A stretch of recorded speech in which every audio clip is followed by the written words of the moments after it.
Board exam में एक बहुत ज्यादा इंपॉर्टेंट डेरिवेशन जो बार बार लगातार पूछा जा रहा है वो है बायोट-सैवर्ट लॉ से magnetic field intensity due to circular loop on its axis. ये करंट कैरिंग लूप है इसका, जिसका रेडियस r है और इसमें आईडीएल एक करंट एलिमेंट है, जिसकी वजह से r डिस्टेंस पे जो मैग्नेटिक फील्ड है dB, वो आप ध्यान से देखोगे तो कुछ उस डायरेक्शन में आएगा, जिसके दो कंपोनेंट होंगे dB cos theta and dB sin theta. dB sin theta, ऐसे जितने भी करंट एलिमेंट आप लोगे सबके dB sin थीटा कुछ इस तरह से बाहर की तरफ आएंगे and they will cancel each other. तो नेट मैग्नेटिक फील्ड जो बचेगा वो dB cos थीटा का ही इंटीग्रल सम बचेगा।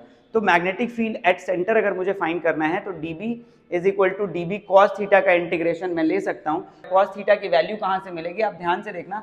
dB की वैल्यू जो मैंने लिया है mu not I D L sine 90। Sine 90 क्यों, क्योंकि आईडीएल और आर में जो एंगल बन रहा है यहाँ पे वो 90 डिग्री का बन रहा है। आईडीएल और आर में जो एंगल बन रहा है यहाँ पे 90 डिग्री का बन रहा है और यहाँ पे भी एंगल कितना है 90 डिग्री का।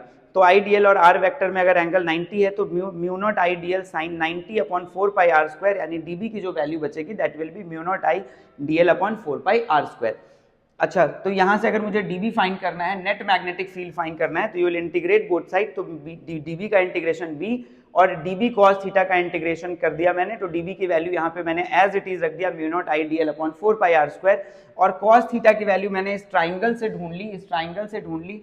cos थीटा की वैल्यू क्या होगी, बेस अपॉन हाइपोटेनस। बेस है r और हाइपोटेनस कितना है under root of R square plus X square. तो hypotenuse under root R square plus X square यहाँ पे मैंने पुट कर दिया। उसके बाद जैसे ही आप इसको इंटीग्रेट करोगे, डीएल का इंटीग्रेशन जब आप करोगे तो सारा डीएल जोड़ोगे तो आपको सर्कमफेरेंस ऑफ दिस सर्कल मिलेगा। तो डीएल का integration 2 pi R and 2 pi R, उसके बाद थोड़ा सा मैथ्स लगाओगे, सॉल्व करोगे, you will get this value कि mu not I R 2r into R square plus X square की पावर हाफ। अगर आप दोबारा मेहनत नहीं करना चाहते हो तो आप देख पा रहे हो कि अगर मैं x की वैल्यू को 0 कर दूं, अगर ये जो x है वो सेंटर से है, तो x की वैल्यू को अगर 0 कर दूं तो इस वैल्यू में जैसे इस फॉर्मूले में मैं x की वैल्यू को 0 पुट करके सॉल्व करूंगा, इतना मैथ्स आपको आता है बच्चा पार्टी, मुझे पता है। तो x की वैल्यू जैसे ही 0 करके डालोगे तो ये जो वैल्यू आएगी magnetic field at the centre of ring, current carrying ring पता चल जाएगा, जो कि होगा mu not I upon 2r। ये तो इतना इंपॉर्टेंट है कि इससे जेईई मेंस में भी हर साल एक क्वेश्चन आता ही आता है और सीबीएसई में भी आएगा। तो आज के लिए इतना ही, बाय रहेगा। और ऐसे ही बहुत सारे वीडियोस के लिए लाइक करें, सब्सक्राइब करें फटाफट से, बाय रहेगा।